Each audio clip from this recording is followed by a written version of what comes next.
Okay, we believe that we are live. Nice. So we are live. Thank you so much, everyone, for coming and for joining today in this video.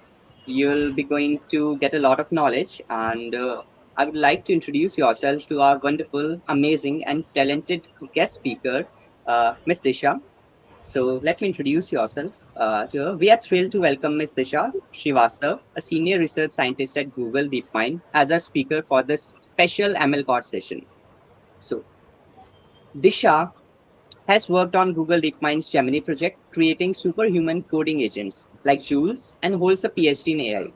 Her experience spans Google Brain, AlphaCode, IBM Research, and more.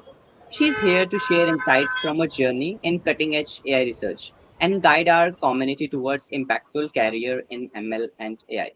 So brace yourself. Today we're gonna get to learn a lot of new concepts like how the things work in ML world in big tech companies like Google DeepMind, and you also get to learn a lot from Miss Disha's journey from India to abroad, from EC to pursuing PhD in artificial intelligence. So the stage is all yours, Disha. First of all, we would love to know more about yourself and how you get started in this exciting field.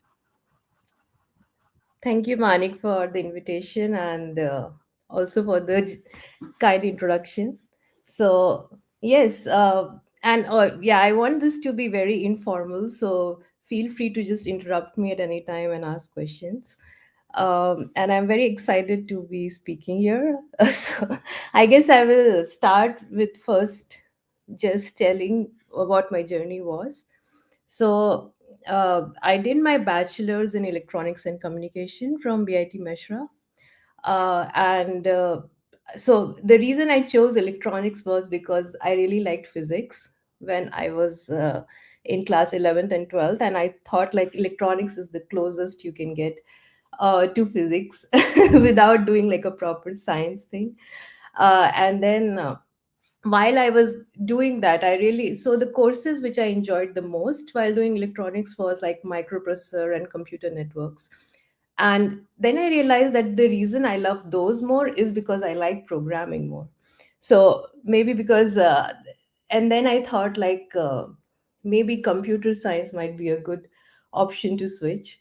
After finishing my bachelor's in electronics, I worked in Idea Cellular for like roughly 2 years.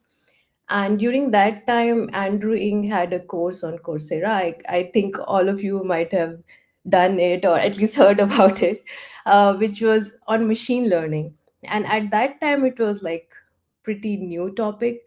So I was just curious and I started doing it and I just absolutely loved it. I was like completely in love with it and I was like, this is what I want to do. And while I was working in my job, uh, though the experience was good, but I really didn't feel motivated and inspiring enough because I felt like I want to do more challenging stuff and more research sort of stuff. So then I basically did my master's from IIT Delhi, and this time I did it in computer technology. So I basically switched from electronics to computer. Another thing I realized was that it gives you a lot of power, when you're working in computer science or machine learning, because with just your laptop you can create a lot of stuff. You can just program stuff. You have the power of changing a lot of things. Whereas in electronics, especially if you want to go to say VLSI design or something like that, you need to have a proper lab and you need to have a lot of infrastructure before you can make any impact. So I really love that just with the laptop you have so much power. And that is also another reason I found it very lucrative at that time. So yeah, so then I started doing my masters in IIT Delhi, and obviously the atmosphere there was amazing. Got the exposure was much better than my bachelor's place, and I just saw people all around me. They were very good. So that played a huge role. So I will say that the atmosphere which you are surrounded with is very important to shape your career as well as the way you think. Because earlier you will feel like, oh, I'm the best anyways wherever I am. But then you see people who are better than you, and then you just get inspired. At least that is the way I feel it should be personally. So that is one of the advice I would like to give, that always surround yourself with people who are better than you in some ways, so that you always feel inspired to reach that level. Because if you are at, I believe that if you are at a place where you are the best, then you are not doing something right. So that is at least my piece of advice, that always surround yourself with people whom you can learn with. And that, luckily, I have been trying to do it, and it's been successful so far. So then, just continuing there, so I reached IIT Delhi, and there I the courses were much more difficult as compared to my bachelor's. The assignments were difficult. You need, and in master's just 2 years, right? So you need to do a lot of courses within a very limited time. And I didn't have a computer science background in my bachelor's, but I was doing a master's in computer technology, which had all the computer science sort of subjects. But it was a lot of fun because uh, the assignments were very, like, it made you feel that you have built something and you can immediately see the results, right? So that is very empowering. And then my master's project was on something, so I did my master's project on distributed training of neural networks. So this was, at least at that time, it was very very hard for me because I had no background in computer science, right? And this is like, this requires system level knowledge to some extent, like how to write CUDA kernels, or how to like do distributed programming and stuff like that. So it was challenging for me, but I worked really hard, I will say. I think in my batch I was the one who worked the hardest on this project. And also there were not many people who were working on it. So my project was basically, there was a paper from Jeff Dean, like Google basically, which came that time, which was called dist belief, which is the idea of model parallelism and data parallelism. So it is basically like, when you have a large neural net, you can, and you need to train it. So data parallelism is basically the idea that in your training data, you can just divide the data across different machines or workers, and then basically each of the workers does the computation, and then you aggregate it. So that is data parallelism. Model parallelism is where the network itself, like the model weights, are divided. So I was very inspired by that paper, because there they basically showed that you can have multiple CPUs, not GPUs. And so you can have like a cluster of 1,000 CPUs, and you can just join them together to do like powerful training. And in my lab, actually, at that time, we didn't have many GPUs. We just had like, I guess, just 5 or 6 GPUs, and there were a lot many students, right? And for deep learning, you need, like, now it's crazy, but at that time also, you need like a lot of GPUs for doing any sort of deep learning. So that was also one of the motivation for me to work on something like this, because one thing which is cheap is a lot of CPUs, right? And you, especially in Indian universities, you have a lot of CPUs. Some are very, very old, but you can use some compute out of it. And so this was also one of the inspiration for me to choose this project. And so it was using Apache Spark, which was like a new framework that was coming at that time. uh, so one of the challenges for me was that this was a very new community throughout the world. So the only way to get support was just like posting in their help forums or community forums. So sometimes I used to post questions there, and then I used to get replies in like 1 week or 2 weeks or something like that. And since this was a very new topic, uh, especially Spark related, my supervisor was not very like, he helped me a lot, but not in like, he also didn't have much knowledge, right? But in the end, it worked out well. So I was very satisfied with myself personally, because this was a topic which is very very new to me, and it was difficult. And I didn't have any computer science background, and I did this, which is like fair bit of programming, and like systems knowledge needed. So yeah, so that was my master's project. And once I was there, then getting exposed to people around me, I sort of thought that I need to do a PhD, because if you want to do like good research in deep learning or ML, uh, and you want to do it at like the I wanted to do it at the best of places. And as you know, my principle has been that I have to surround myself with like the best sort of people, the best minds. So I was like, what is the next step for that? So the next step for that was to apply for a PhD. And uh, I thought that to do that, I need to build up my credentials a bit more. I did have masters and like few papers, but it was not significant according to me at that time, especially because my bachelor's was in electronics. Then basically after my masters, I joined IBM Research in Bangalore. Um, and this, so they had something called a Blue Scholar program, which is basically that they take students and they groom them for like 2 years or so. So basically, you can think of it as a way for them to prepare them for PhD, so that they can strengthen their publications record or develop their skills. And then in the meantime, uh, the student also contributes to research there, right? So that was good. So then I joined IBM Research there, and then this was the first time I experienced industrial research as compared to like academic research. Right, I've been doing academic research before this. I was in Idea, like in telecom company, but there I was not doing research. It was more like engineering sort of work.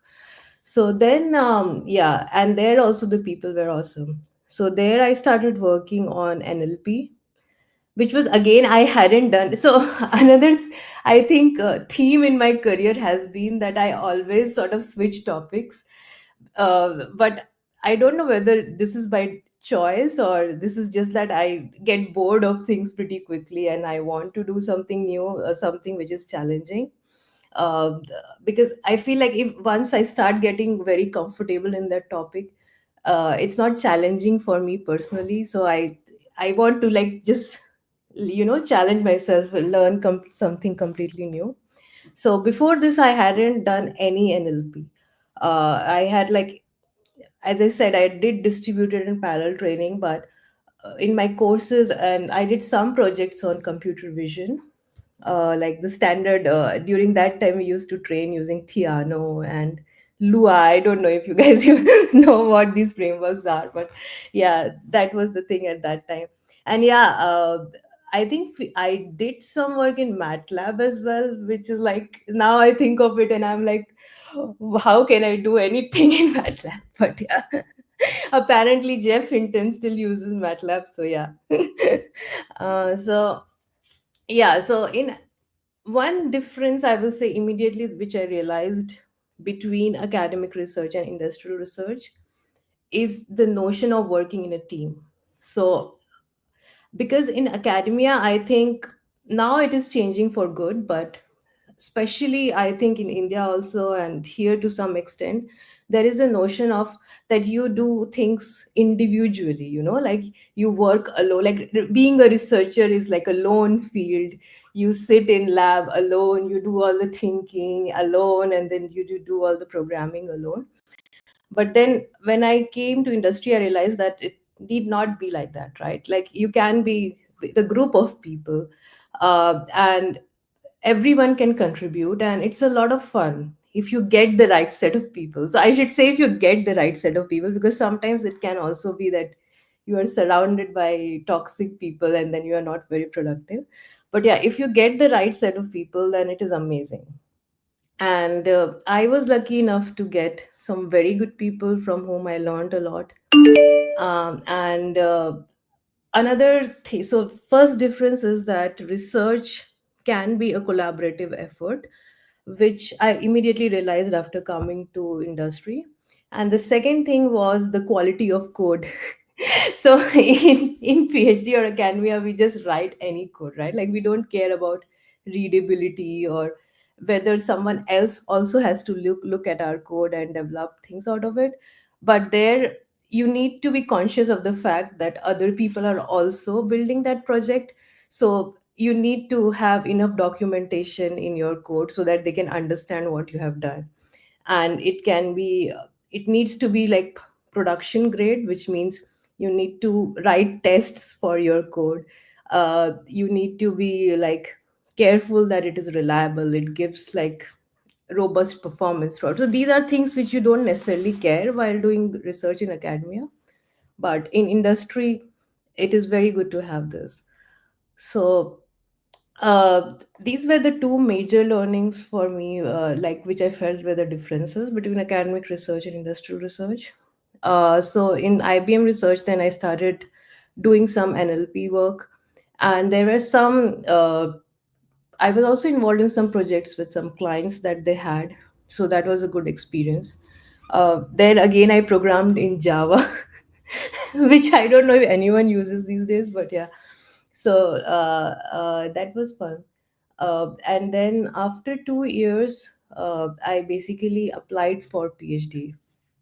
So I applied to like all the top colleges in US and whatever I can think of. And Mila also, like, so for me, Mila was a very good place because uh, so I had heard about it because one of the person I knew was there. And in IT Delhi also one of the person was there, and at that time we I read a lot of papers which were coming up from Mila, which were about neural translation, and Yoshua Benjo obviously is like amazing at that time. So I was like very excited with the possibility of working in a lab which is focused just on deep learning. So that was good.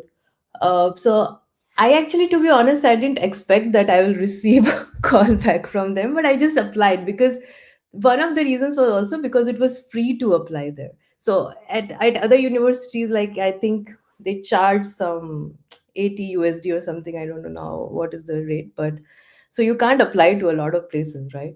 So I prepared a list of like some 5 or 6 places where I will apply, where I realistically hold a chance. And then Mila, I just applied because it was free. That was one of the main reasons of applying.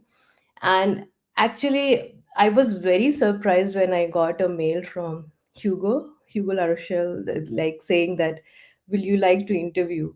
And I was like, because I have been looking at, I saw his videos on YouTube where he teaches all the concepts from neural networks and everything. And I was like very nervous at that time, but also very excited.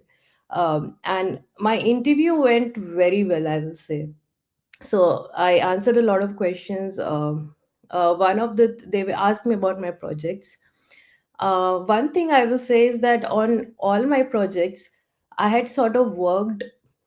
Uh, I owned the project, so in a way, you can think of it like the project was my baby. so, so this is just an advice. Like if you ask someone what you're working on, most of the people they directly go to what they are working on, like just describe, this is what I have done, or this is how I've done it. But for my, the way when they asked about my projects, I always started with the motivation first, like why I chose to work on that project, or why was it needed in the first place. And later they told me that they really liked it because I described it like this, because it shows that I have thought enough about the project. It's not like, like someone has told me to do the project. Like, you see the difference. It's mostly like if someone tells you to do the project, you will just do it. So it's more like you write the code, you run experiments, you get the results, maybe you write the paper. But then if you have thought about the problem, you also have thought about why are we even doing it in the first place. Is there a reason to apply this technique at all? Like, do we even need to do deep learning? Because at that time there were many, since deep learning was a trending topic at that time, people were just applying deep learning everywhere without even thinking about it, like is it even needed. does the problem even, will it even benefit if you use deep learning at all? So since I always explained the projects with the motivation first, I think they really liked it at that in my interviews, because it sort of showed ownership. uh, and that is one advice which I will give. If someone is asking you what you're working on or something, always start with the motivation, and also think about it yourself first, that why am I doing it? Does it make sense to do it? Like, just because your supervisor or your manager is telling you to do it doesn't mean that you have to do it, right? So that is another thing. And then, yeah, so then I started, I got through, and I was very, very excited. And then I had to basically travel to Montreal. This was my first time outside India. And yeah, I remember I packed like three big suitcases and like there's a lot of stuff. And I went there and like completely first time in my country, like outside the country alone. uh, Luckily there was a person I knew there, an Indian person, and I stayed with them and they helped me a lot. But it was very so shifting from India, where you take a Uber for even like a 5 or 10 minute walk and it's so cheap, to come here where you need to just walk everywhere first of all, and then it's very independent. The life is very different, so you getting used to that life, plus also managing everything in your PhD, doing courses and everything, and you are with like the best of people, right? So you also get a lot of imposter syndrome, that do you even fit here? Was it just like a luck or something that I got through?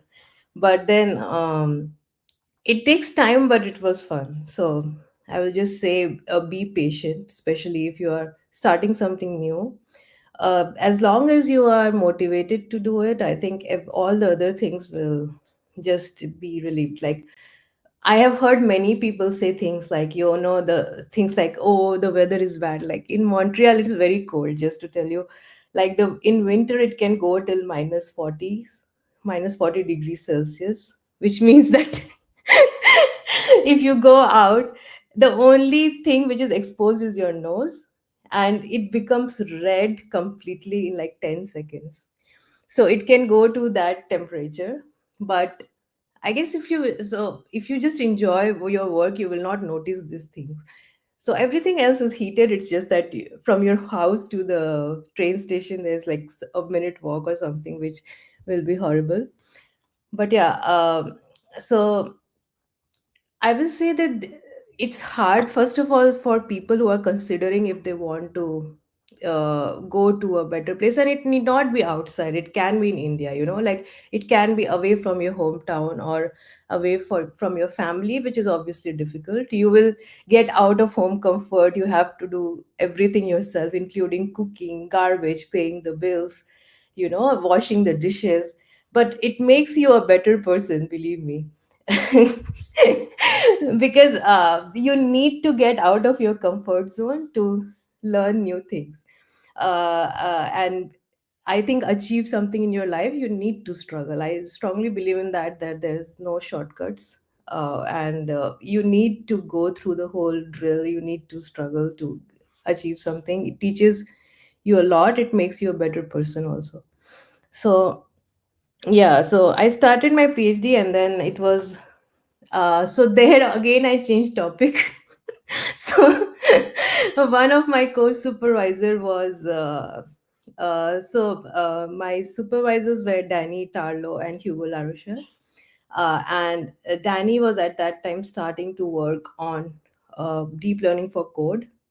And that was a very, very new area at that time, because there were people in the programming community who were very skeptical of using deep learning at all. So there was a paper which was called um, "Are Neural Nets Good for Source Code?" Question mark.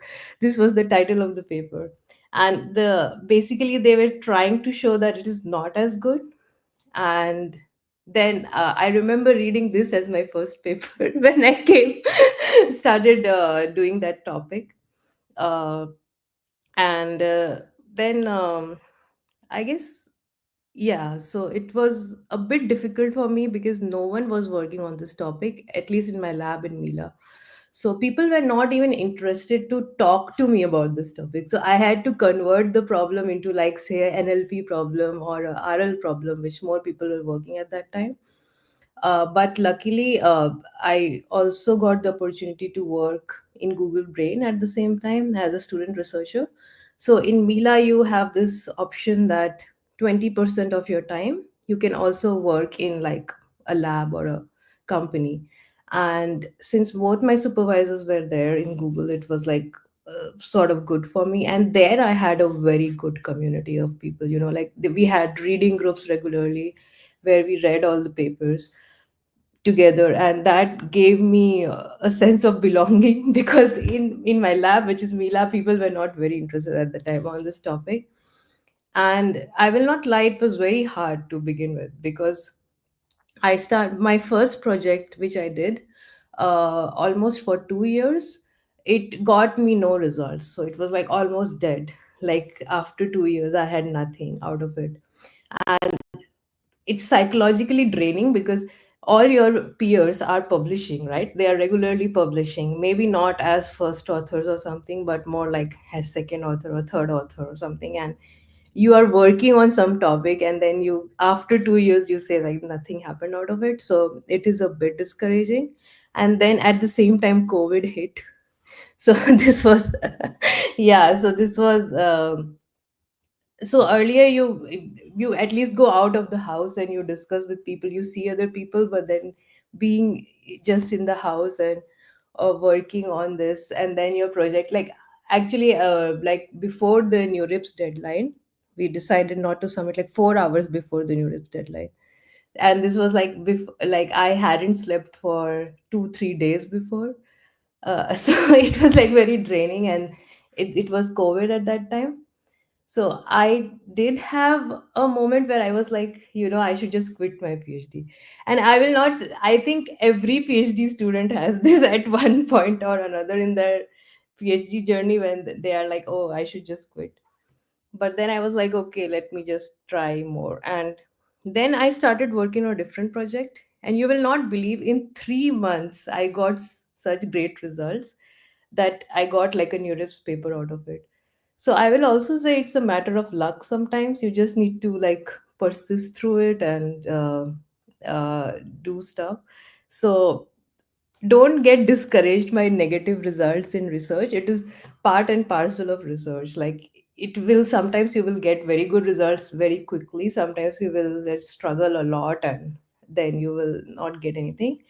But you will always learn something through the project which went wrong. So through that process, I learned a lot, what works, what doesn't work, and this is very useful knowledge. This is extremely useful. What doesn't work is also a very useful knowledge.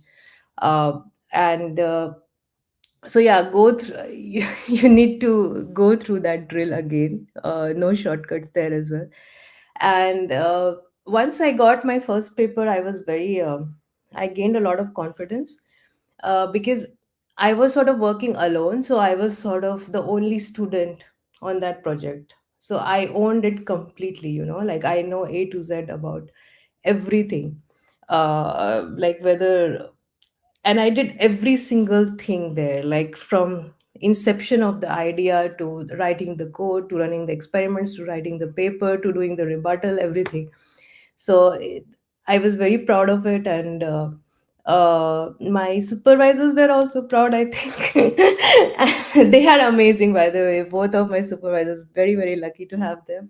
They gave me all the time.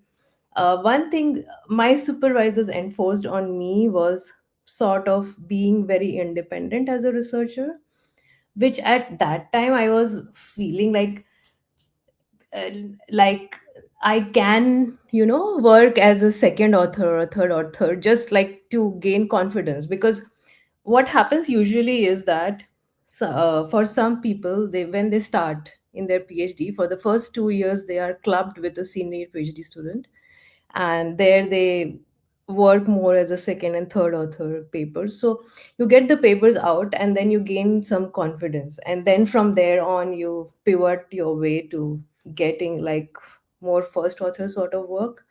But for me, this was sort of enforced on this to me from the first year itself, partly because there was no other person working on it, but also because I guess my supervisors were like, you need to do it. Like, you need to learn.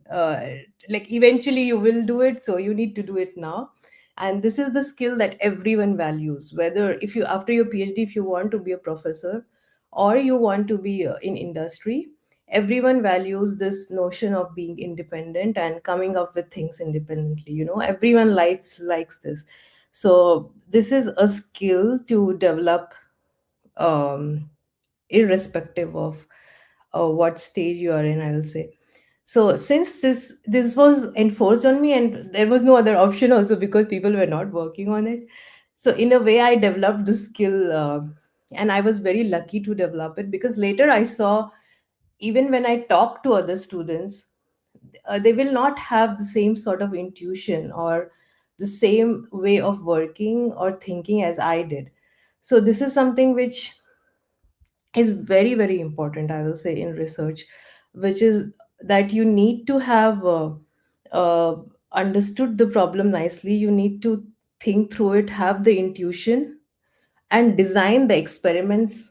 So the first thing is you should design the minimal set of experiments, which is like, you first note down the set of questions which need to be answered, and for each question you need to be able to figure out what should be the exact minimal experiment that I should do to get an answer to this question. And then once you have the answer to that question, you can then progressively make uh, like increments out of it, and then through that process you have the idea. But so sometimes it can come from, basically, that something is lacking in the previous work, and this is what needs to be done. And sometimes it can be an entirely new thing, right? So in both the cases, I will say that first step should be just writing down the questions that need to be answered, designing a minimal set of experiment that you can do to answer those questions, and then from there go on to the next steps, right? Rather than directly trying to solve the problem, that this is how I will do it. Like, as I said, first you need to understand, is it even needed to be solved, or is there a reason why earlier people didn't do it? Maybe because it doesn't work at scale.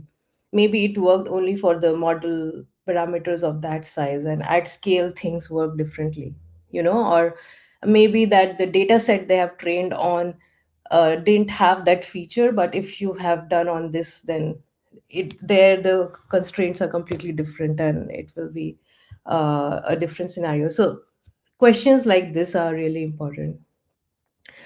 But yeah, so continuing with my PhD, I guess I basically then did most of my work in, so the first paper was on neural program synthesis, and then after that, I basically started work. So LLMs were sort of coming at that time. We had the transformer paper, and it seemed like a pretty good uh, idea, not just from like the thing that it works, but also from scaling perspective, that if you scale it up, you can easily run it on like a cluster of GPUs and get impactful results.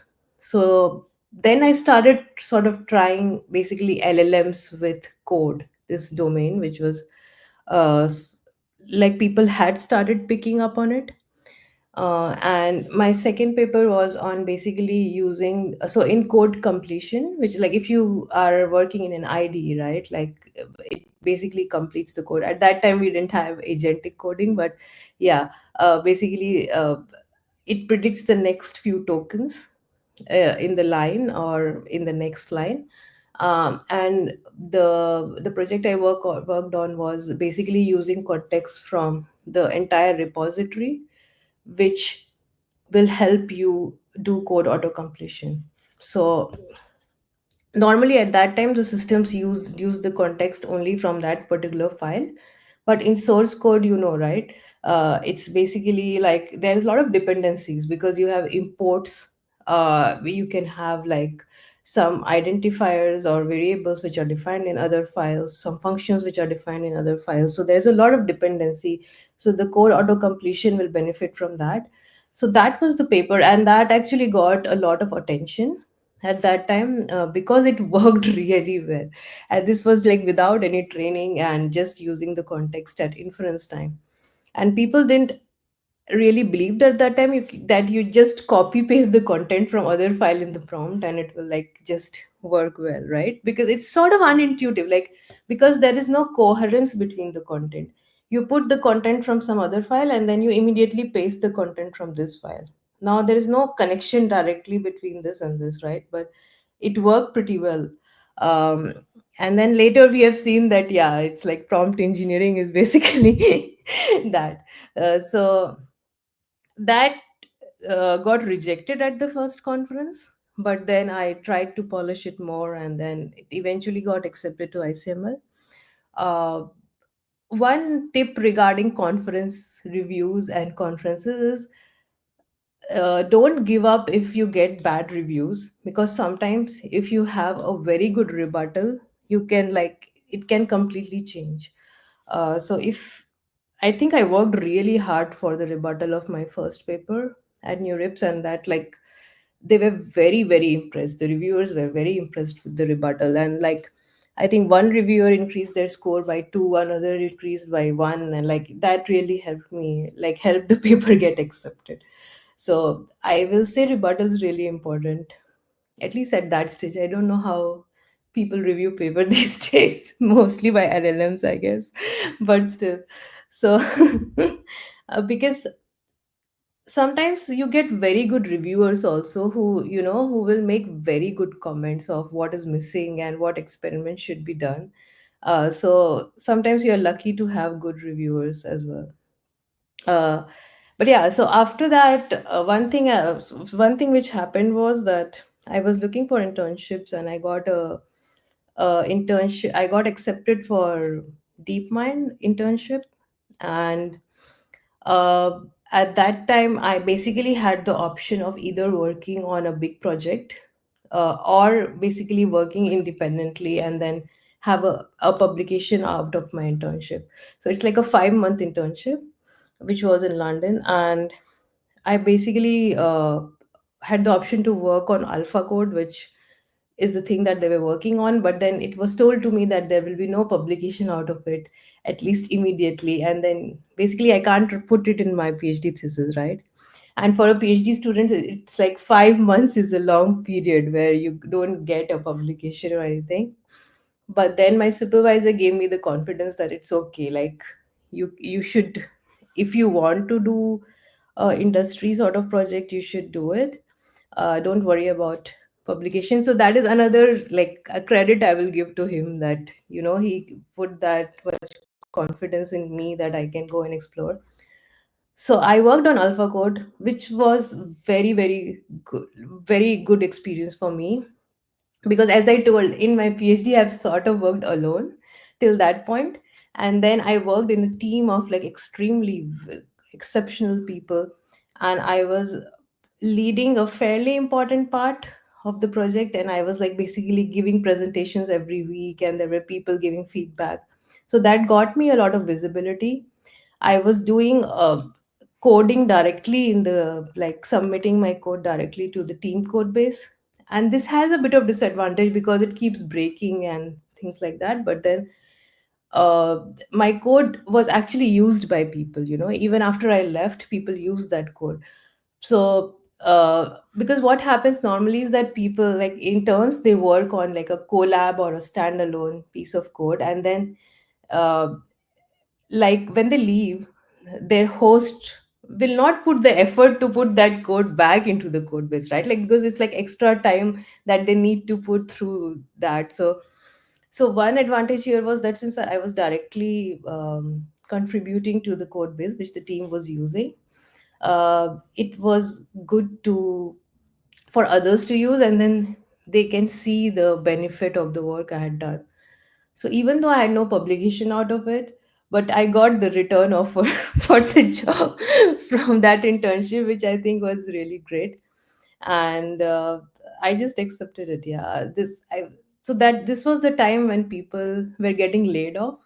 So this was like when Microsoft and Facebook were laying off like 10,000 people and this and that. So I was like a bit unsure whether I will get the return offer or not, but then I got it, so it was really great. And I it was with the same team as I had interned, so I already knew what who are the people, and I really liked working with them, so I just accepted the offer. And then I also had another paper. Then I worked at ServiceNow. Then like basically the time between me joining DeepMind versus uh, like uh, me joining DeepMind and then me getting the offer, there was like a gap of 5 months or so. So I just did some work at ServiceNow and then had another paper there. And basically, the idea there was to continue with my work on the repository level prompt generation, but to train the model this time rather than just do it an inference. And it did seem to improve results. So that was the paper. And then, yeah, I guess I joined DeepMind, and uh, here I have been working mostly on Gemini code, so trying to improve the coding capability of the model. And recently I've worked on like a coding agent, uh, because now we are far ahead of just auto completion models. Now the agent can do everything. So yeah, so that was really exciting. And again, industrial research, you need to have good coding skills. It is like a essential that you should have, so don't take it lightly. You should write good code. And also, if you are generating the code from the LLM, look at the code because it's not perfect. It can be hallucinated. So I guess, yeah, that's what I've been working mostly on agents recently. uh, I'm more of a generalist, which means that I don't really believe in having domain specific harnesses for like a particular use case, because I think in the end, like a general model or a general agent which can solve every task will be much better than having like individual agents that can do stuff. So I guess that's about it. I think I spoke a lot. So I will take some questions if there are. Indeed, ma'am. That's most amazing and inspiring journey that we had, and our audience has already been soaked and absorbed of so much knowledge, and they're so inspired. Renu, Shalvi, and we have so many attendees who got really inspired from your journey. That's amazing. Okay, so now we have so many questions in the chat section as well, and I do have some questions, and Aditi have too. So first of all, we can take up the questions that we have in the chat, then we can take up the questions from the Aditi, and then we can proceed. Okay, I'll display the questions in the screen from where we can take it. Okay, first of all, starting with your motto is really inspiring, ma'am. That's important to display. Okay. And first question we have from Rutika. She's saying, how important are open source contributions for getting noticed by recruiters at Google? Because these days, recently, OpenAI has also, I guess, open sourced one of their models, and these big companies whose source code of any particular agents are closed source, now they're also getting towards the open source side. So let's answer this question. I think it's really important these days in particular. If you look at the job application, like if you go to the careers page of say Anthropic or OpenAI or DeepMind, and if you fill the application, they have a section right now which actually where you can fill in this, where if you have made any open source contributions, they ask for your GitHub link. They will try to judge you with the number of open source projects, the forks that you have, if you have contributed to something. I will say one thing will be which will be great will be because what I have seen with many open source projects are that they're just sort of copies or forks of existing projects. So if you're doing that, that is great. Do mark it as forked. It is really important because people take these things seriously. Don't just copy paste directly from another repository. Marked is that it has forked from that repository, and like this sort of thing, you will think that it doesn't matter, but the people look at these things because it sort of shows how ethical you are as a person. uh, because if you will work in a team later on, these things become important, like how much credibility you are giving to the other person or their work. So I will say this has become really important now. um, Try to find like a niche in that. So I will say get inspired by other papers in this field and other works, but try to find a niche. And it can be like a, it need not be a new idea, it can just be, say, implementing it more efficiently, in the sense that it scales with different model sizes, or it runs faster, or even things like this are super important right now. And you may think that this might have already been done, but you will be surprised to know like how less time people have in the industry to sometimes do things like in like thoroughly, I will say. So if it is something which is systematic and something which will scale well. So obviously, not all of you will have those many resources to train a large model, but if you can try to show the scaling ladder, that like the same idea works at 1 billion, 3 billion, 27 billion, whatever. If the idea is consistent and if you can show like a scaling curve, that will be super important. And yeah, so that's what I will suggest, to do things thoroughly, and open source is really important. Okay, if you have a follow-up question from Shalvi, open source or DSA ratings, which matter most to recruiters in the field of ML? Oh, what is DSA rating? Sorry, I don't know. Okay, so DSA rating is data structure and algorithms that we have in computer science. So in Okay. this, we have to, there are platforms like where we have to solve certain questions that are on arrays, linked list, Oh, and that platform gives gives us rating. So these days, most of the students like solve questions on these platform because in Indian education curriculum, there is a hype that companies are looking for people with a good problem solving mind. So these got companies assess problem solving skills of a particular individual from the ratings that these individuals have on a particular platform from which they solve questions. So open source matters or like these DSA matters, like problem solving mindset. I mean, obviously, the obvious answer is both matters, I guess. But from what I've seen in interviews at the ML research companies, I don't think they care about DSA rating, because they will have in their, they have their own interview process where they will ask certain types of questions, not necessarily data structure and algorithms. They may ask it, but I think it's sort of becoming outdated asking all these questions, because the LLMs can anyway solve it, right? So the skill that they are looking for is actually your problem solving skill, where they give you like a real use case and you have to walk through it, basically, like how will you solve it from an engineering perspective or a design perspective. And the things which I said, like how to design like a minimal set of experiment which will let you answer the questions. I think these skills matter more, because like think about it, once you join a company, they have not hired you to write like efficient linked list or something like that, right? Like that, the LLM can do much much better than you. What it can't do maybe right now is, which it will do soon, is some sort of planning or high level knowledge and design skills. So again, when you are learning a new skill, I will say think of it, will the skill be valid in 2 years or 5 years from now?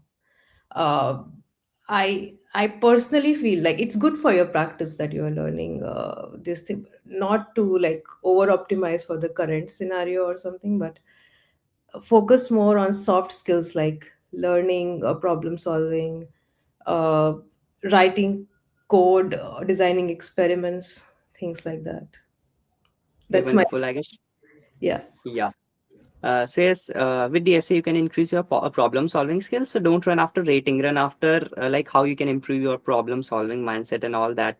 Disha ma'am have covered. So moving forward, we have so Shalvi ma'am. I would love to tell that Shalvi is really curious attendee of this session. She has a lot of questions lined up. So yes, in ML research, how do we decide whether to stay in academia, move to industry research labs, or join a startup? This is a very personal question. It so this will depend a lot in for like on a lot of scenarios. I can't answer generally this question. A lot of it is driven by financial decision also, like how much are you constrained financially. Obviously industry pays more, startup you get some pay, not that much. So okay, so a few things. If you stay in academia, you have to work harder. I think for sure you will need to have a PhD. So it's like a longer journey. But then once you become a prof, you will have a lot of autonomy in choosing the topics that you want to work on. You can have your own set of students working on that topic. That is really great. You might have to struggle with funding, especially if you're working in LLMs or the areas which need a lot of compute. So you will need to have close collaboration with an industry, or like write grants and stuff like that which give you funding. But you get the and if you like teaching, so that is also another thing. If you like teaching, if you like autonomy, want to choose topics that you want to work on, then academia is really good. And especially if you want to work on topics which are not main LLM uh, stuff, like training large language models or reinforcement learning, which require a lot of compute. It's more about, say, analysis or AI safety, or like basically understanding the behavior, mechanical interpretability, things like this, which do not need as much compute, but still are very important questions. So then academia is a very good choice. Industrial research lab, depending on which research lab you go to, you can do both.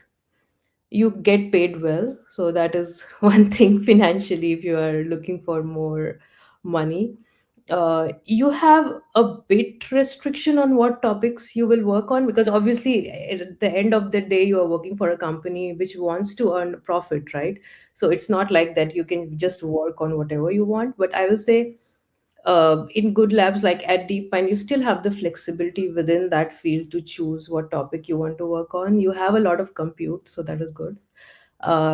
Startup is really, really good if you want to learn a lot of things quickly, because since there are few people, you need to learn everything. And this is not just writing code or like pushing it to customers. It's also things like how to run the company, how to talk to clients, how to give presentations, from how to present your company in front of investors so that they will be interested in your use case. So you will get like learning throughout. So a startup is really good for that. And if you're but for startup, one advice I will give is that you should be very passionate about whatever that startup is working on, and stick through it. Like, don't give up very quickly. So because in the long run it can also be very profitable financially if you are looking at it, because it might be the startup goes on to become like OpenAI or Cursor, and then it's like, just, yeah, great, right? So again, a very personal question, but depends on a lot of these things. Definitely. And ma'am, this question is when you talked about MATLAB, is MATLAB still useful for NLP research, or is it just there so we can tell our juniors back in my day when you talked about it? I don't know what MATLAB is currently in its current form. I won't recommend it, to be honest. But yeah, at that time, I guess we used to do it, and Jeff Hinton still uses it, he said in one of the talks. So that was surprising. But I would recommend using it. Okay, cool. So we have next question from Ruchika. She's asking what are the most important skills to learn for getting companies into Google and Microsoft in terms of AI, ML, or research roles? As I said, take ownership of the work that you are doing, which means think about it deeply. uh, and when I say ownership, do try to do everything, which is like thinking about why we need to solve it, uh, designing experiments which will answer the questions, write the code for the experiments, run the experiments, analyze the results, um, get feedback as early as possible. And also, another thing which I will say is that don't get too attached to a topic, because sometimes I've seen people that they are very convinced that this should work, and then they go to great lengths to prove it, and then in the meantime it's like the field has progressed a lot, right? So if something is not working, you should realize that it it's not working, and then move on to the next topic. That is really important, I feel, which some people I have also struggled with sometimes. But yeah, and other than that, I guess uh, for companies, having research experience is important. So it depends on if you're applying for a scientist role or an engineer role or things like that also. But as I said, having some ownership, basically, uh, taking, so if there is some problem happening, people really value that you take ownership of the problem and try to solve it yourself, and say that this is the, so basically striking the balance between taking some part of the problem, doing it yourself, versus asking for help. So you should also not struggle with a topic for long without asking for help from others, in because in when you are working on a project in a company, the other people are also working on it, right? So you can also ask for help. But these things, I think, will just come from experience. So it can't be learned directly. Again, I said, the more experience you have, the better you will learn. Wonderful. So we have a next question from Rishika. What type of projects make the most impact on these companies, like what they're seeking for? Uh, I don't think there's a particular type of projects. It's more like they look for general skills, I guess. As I said, problem solving skills or things like that. Obviously, if you're more interested in LLM sort of labs, then if you have the related projects in that domain, it will be good. But there are people who are like from physics background or from neuroscience background also in DeepMind. So Okay. they haven't worked on even ML before. So, but they are great people in their particular domain. So I don't think there's a type of project that make the most impact, but what they try to see is that whatever you have done before, these same skills which I said, ownership and things like that, having coding experience will obviously be good. So Okay. yeah. Wonderful. So Ruchika is asking now, what are the common mistakes freshers make in interviews for big tech companies? I guess after this session, Ruchika, you'll just nail it in your next interview. I Yes. guess maybe if I might ask Ruchika if she has a particular, because like, do you, at what level are you asking? Is this after bachelor's or master's or PhD or? All these students, the attendees are bachelor students, ma'am. So this is like immediately after bachelor's, are they Yeah, asking? immediately after bachelor's, I guess. And this is for like a research role or software engineering sort of role? Let's take it as a research role because all the attendees are into ML. Okay. As I said, maybe one thing can be that you don't write clean code, or what are the common mistakes? I don't know. Uh, for a research company,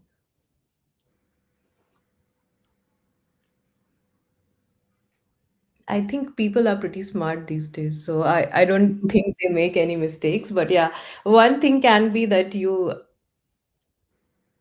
which people don't do, but they might think that they already know the topic pretty well, or maybe they have over optimized for just lead code or certain type of things without deeply thinking about the problem. That might be maybe one Okay, mistake. nice.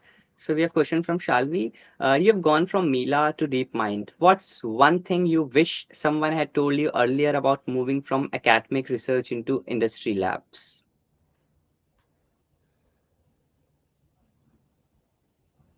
I think even if they would have told me, I wouldn't have taken it. So I think you will have to do learn it yourself.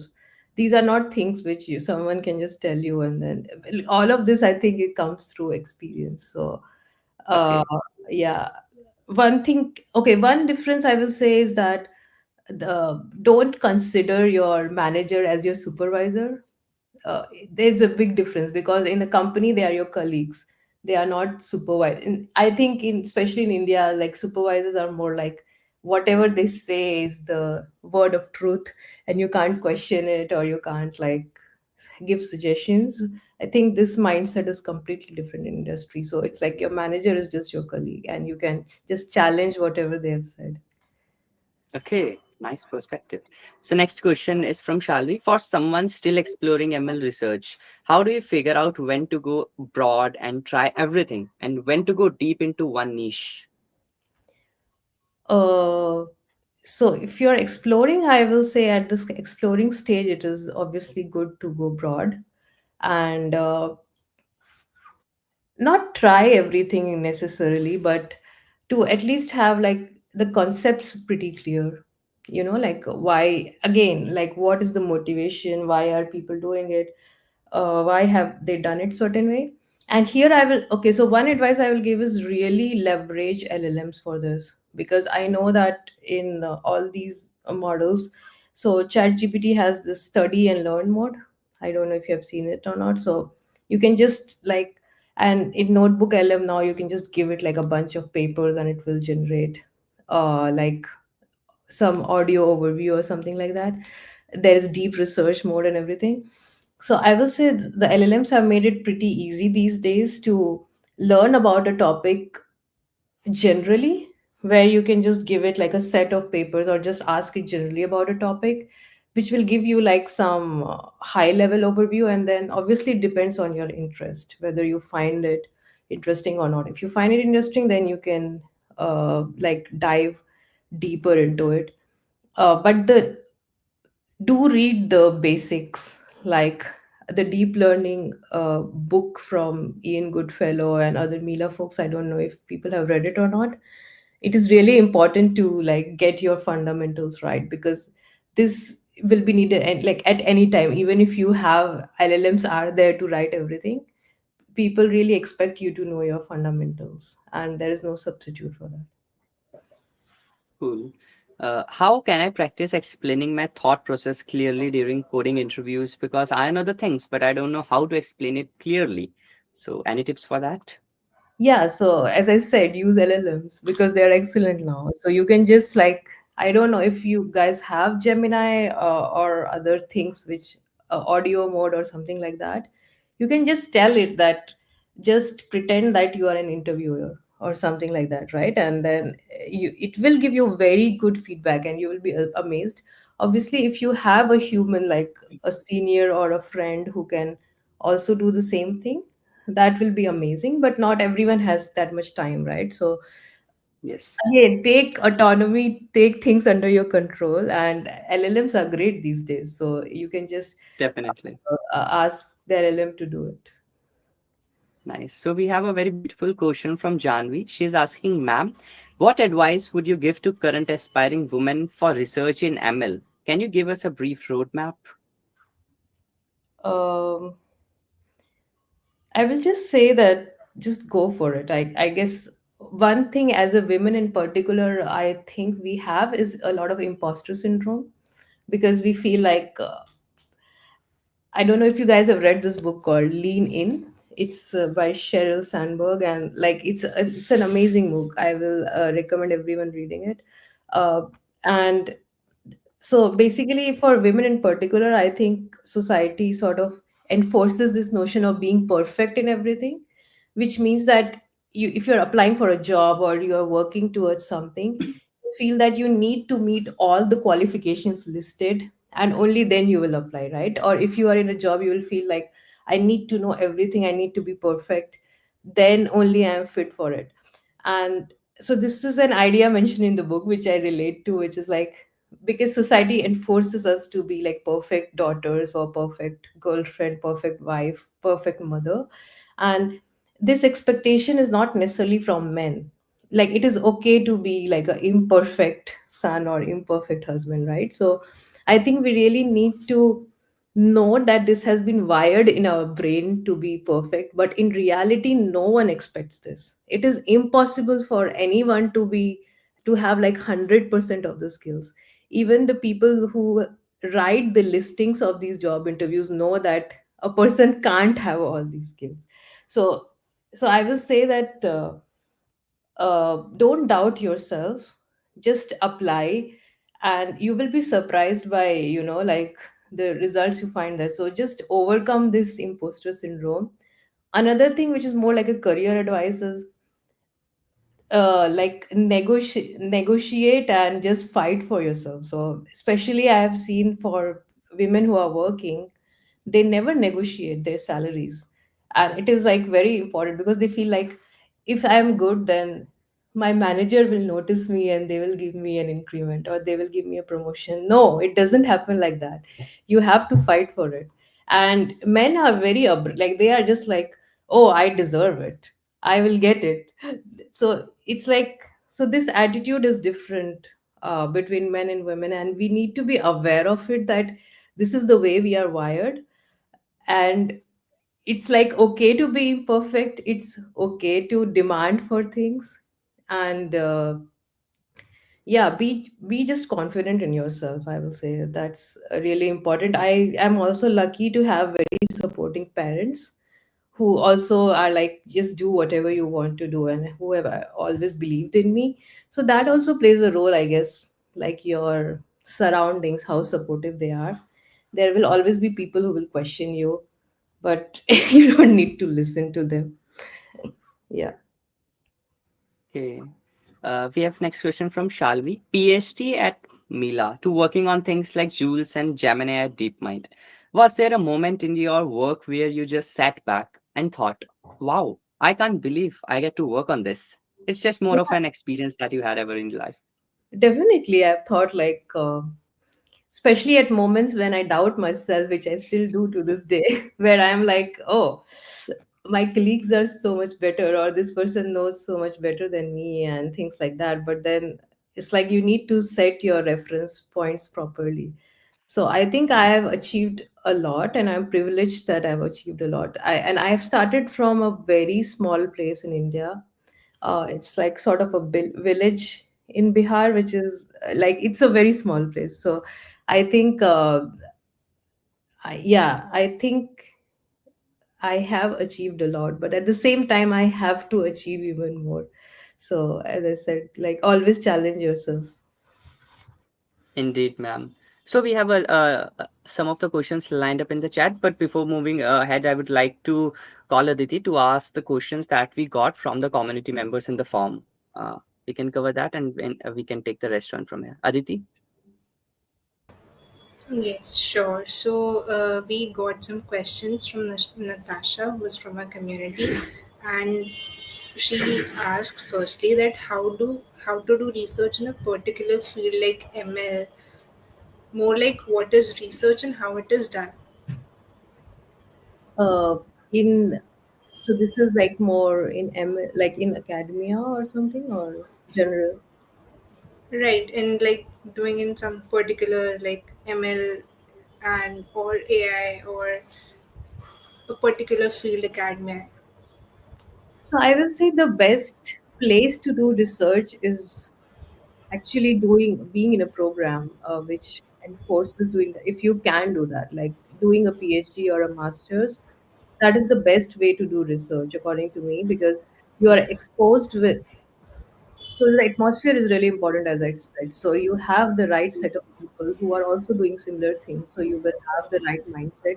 Research is not just about solving that particular problem, it's a lot about your temperament as well, like how patient you are towards certain things, how do you write papers. That is also a very important skill, like the way you write papers, it can get rejected or accepted.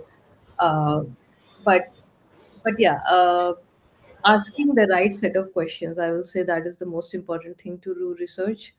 And this is a very important skill, and this you will learn through people who are already experienced in the field. So if you're working with those people, like, it can be your supervisors, your seniors, it can be you can follow the blogs of people who are good researchers like Karpathy or Chris Ola, all these people.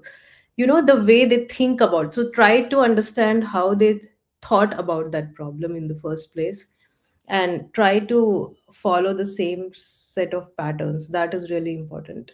Obviously, knowing about the literature already, like about the prior work, what people have already done in that field is also important.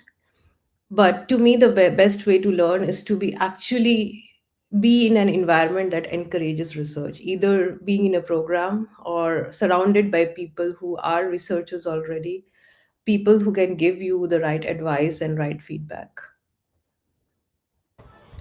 Right. The next question was on research paper only, but I guess it's covered. So next, she's asking that, if possible, would you like to describe what would your work consist of as a senior research scientist? Just curiosity and for knowledge. Yeah, so mostly I've been working on general agents, and basically a single agent that can do a lot of tasks by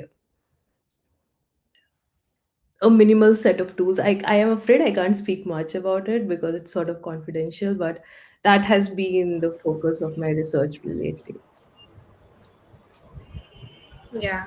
So next question, she's asking, and also my question, I would like to associate with it. Like, there are many fields in this AI right now, like AI, ML, we have Gen AI, we have agentic AI, and so much stuff. And you also said once in between, like, you should focus on skills which will be there in the next 1 or 2 years. So, how to decide or how to select that on what I have to work, or on what I have to learn right now? Yeah, it's very hard question. Even I don't know that right now. What should I work on, or what will still be relevant in like the next 2 years? So I can imagine for students it's even worse. Um, I will say that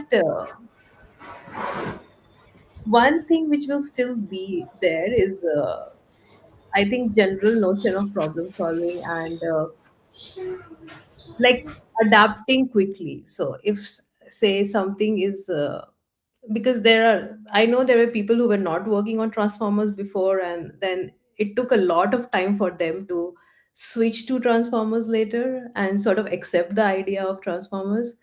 I will say leverage AI as much as possible right now, starting from today, uh, in your own life. Like, don't just think of it like something that you have to work on, but as I said, like for interview preparation, for learning, for asking, like, I think the sooner you leverage AI, the more you will use it in your daily life, the more you will know what are the shortcomings of current LLMs, and the more insight you will get. So, this is just for LLMs, but it can be other research topics as well.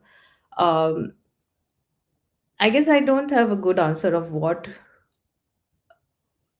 As I said, try to think of topics which are more, which will still remain in the next 2 or 3 years. And a way to understand it is maybe follow some researchers who are already the leads in that topic, or who are the pioneers. Try to read their blog posts. You will be surprised by how much ideas they put in their blog post, which is like just about what they think of the future, like what will happen 3 or 4 years from now. Talk to seniors who are already experienced in this field. uh, and it's okay if, even if you chose a topic and then it gets, according to you, irrelevant after a while, you should have the ability to switch quickly. So even if you chose something and it didn't work out, it's fine. You should just let go of it and switch, because the most important thing is ability to adapt quickly, right? That is what intelligence is. So I guess just choose something and work on it. If it doesn't work out after 2 years, just switch to something else. That's the main thing I am following, because even I don't know what will be there in the future. Yes, like being not afraid of choosing something and doing it right now. Exactly. Take risk. Yeah, it's fine. Yes. And one last question I would like to ask, that when there are many competitions and hackathons nowadays also, so there we get like problem statements. So when I read on related to AI or something, I think of it, there is idea in my mind, but when I try to implement it, since I feel like I do not have much knowledge, and maybe the idea is just vague. How do I implement it? So how to figure that out? Again, ask the language model. It's perfect for things like this. And yeah, it's okay that you can't figure it out. Like people who usually write this paper, it takes a lot of time to produce a good paper or write code. It doesn't happen like in a single day or even a week or something. It's good that it is taking time, because then you will learn. So don't be afraid of putting in the hard work, and learn step by step. Maybe break it down into smaller parts. Just try to solve one thing first, and then once you have it, then move on to the next thing. I think just thinking of it as like you have to implement everything together, that will obviously make it harder, right? Like the research is all about breaking it into smaller sub problems, solving the sub problem first, then moving to the next. So I will say that if you have to struggle, that is good. And believe me, it is good. Like it will pay off in the end. I know it is a fast paced world, but uh, like even if someone has managed to get through uh, by just doing things quickly or something, unless they're a genius, which some people are, but most of us are average people, and we need to do hard work to understand things and achieve something. It will show up in the longer run. So don't be afraid of putting effort. Is what I say. But yeah, again, use AI, use LLM for all of this. It's amazing. Yeah, very inspiring answer, and I feel lucky enough to be here in this session today and to meet you. So thank you so much. No worries, a pleasure. That's great. And we have some questions in the chat left. We'll cover it pretty quickly, ma'am. Is it okay? Yeah, yeah, sure. Okay. So Sharanya is asking, what are the do's and don'ts while building ML models? Uh, Followed by a question that is true from Sharanya. Uh, how are agentic AI models different from ML models? So maybe we can club this question. first of all, so when we say a model, we usually mean like a large language model, which is basically taking some input and giving you some output, right? So, and an agent is mostly the LLM model along with a set of tools that it can use, and maybe an environment. So basically, like the model is a subset of the agent. Think of the agent as like a bigger box, and the LLM model is like a part of it. So an example can be for coding. Suppose you ask the model to like write a program to do X, right? And then the model produces a piece of code. Now this is just the LLM. But if you have a tool which runs the code, right, that is a tool. And you can imagine that this whole system is can be thought of like a very simple version of the agent. So this tool is basically like a code interpreter which takes the program and it runs the program at in result it like returns some output. Now you can feed this output back to the model saying that, oh, this is the program you produced and it resulted in this error. Can you repair this error? And then it sort of becomes the whole system. Now this is a very simple tool, but then there can be tools like say Google search can be a tool where you have asked it a particular question like who is the president of India, something like that. Now this obviously when the models are trained, it might have been that there's the president was different, but right now if you need the correct answer, you need to do a Google search and then get the correct answer.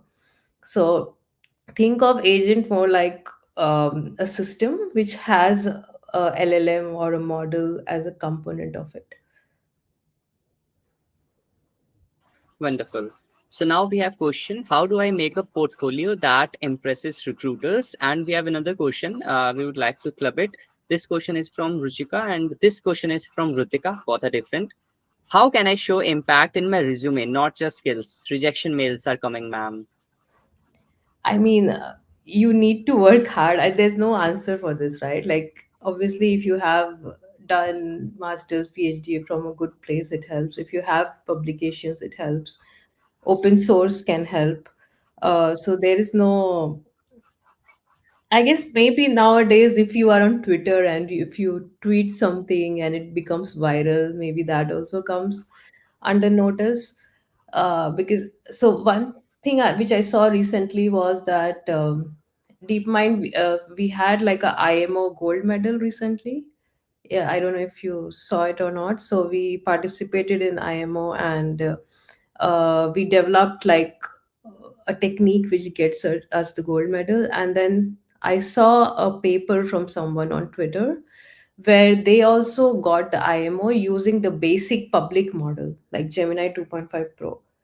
And this is very impressive. And that person did it. I think they are just a student or something. And I think people got really impressed with that. And that person was given an internship or something at at DeepMind. So things like this also, I guess, if you can take something which is happening and try to do it in a very like efficient manner or something like that, it might catch the eye of someone and post it on Twitter or LinkedIn.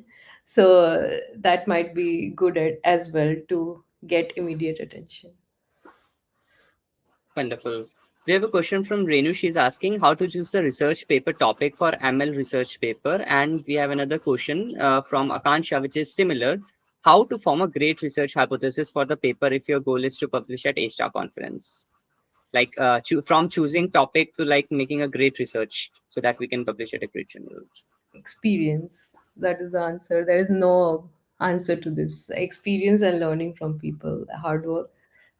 Just And write and in the way we learn yeah, how yeah. to So research. I asked this. Actually, I asked this question to my manager in IBM Research. So as soon as I joined, and like we were thinking about a topic, and then he asked me to do something, and I was so much struggling to do that. Like it took me like a week or so to even think or do anything meaningfully, and then he just came and he wrote like a doc where things were explained so nicely and everything was, and then he wrote the code also for it in a single day. And like I was totally like, what is this? I asked him that what do I have to do to like reach your level, basically think about ideas so clearly and form hypothesis and be so experienced. And he just looked at me and he said, Disha, if you have done PhD and then you have worked for 5 years in research, then you will be at this level. And that is the answer he told me, and that stuck to me. That's like that's one of the reasons I did my PhD, is like to be like him, to think at that level. So there is no answer to this. It's just, it needs to come through you. No one will teach you how to do it. People can help you or advise you, but you have to do it yourself. Wonderful. So, Akansha, this question of yours has already been covered. Maybe you can watch the recording. And ma'am, we have like answer. Ma'am, we are still using MATLAB for computer vision. So it's still in use nowadays. And with this, we have so much questions answered. Still, if you have any more questions, you can ask in the next session that we'll be having, or feel free to connect with Disha ma'am on LinkedIn. And ma'am, I would like to highlight some of the comments that we got for this session. So, amazing session. I've got almost all my doubts cleared. Absolutely loved the session. I also, it's amazing session. Amazing session. Learned a lot from ma'am. Renu said, Akansha is saying brilliant and such an inspiring session. Now, whole session was amazing. Real talks, experiences, wonderful, ma'am. So thank you so much, ma'am. And Sharan is saying, thank you, ma'am. Really grateful for the insights. And we got a very unique comment that I would like to highlight. Yeah. Ma'am, you feel like Abdul Kalam in ML. that's a, that's a big comparison. I met Abdul Kalam actually, and like Wow. yeah, so I think he was visiting my parents' university for a convocation, and I literally I ran to meet him, And it was Valentine's Day that day. I remember 14th of Feb, and I gave him a rose, and then I wanted to touch his feet because in India, like for elders, you touch the feet. And he told me that look above and touch the sky. That's what he told me, and I remember it. So, and I have a picture with him framed where he's like this, I am like this. There's a rose in between, and his bodyguard is behind who's looking at the rose like this. And he was the president of India that time. So, yeah, so I will just say that. What he said to me, which is look above and touch the sky. Wonderful. So, this could be the most inspiring quote to end the session. And thank you so much, ma'am, from my side, from Aditi's, from all the audience, and from our community side for coming, for sparing your valuable time, and for sharing all the knowledge, your experiences, and learnings with all the audience and all the girls that have attended this session. Thank you so much, ma'am, for coming. Yeah, it was my pleasure, and I love talking to you. Hopefully, it was useful. I think I blabbered a lot. You took some inspiration, but yeah. And yeah, keep working hard. There is no shortcuts. Learn from your experience and be confident. Wonderful. Thank you Thanks. so much, ma'am, and thank you so much, everyone who attended this session. Thank you. Yeah, thanks a lot. Bye.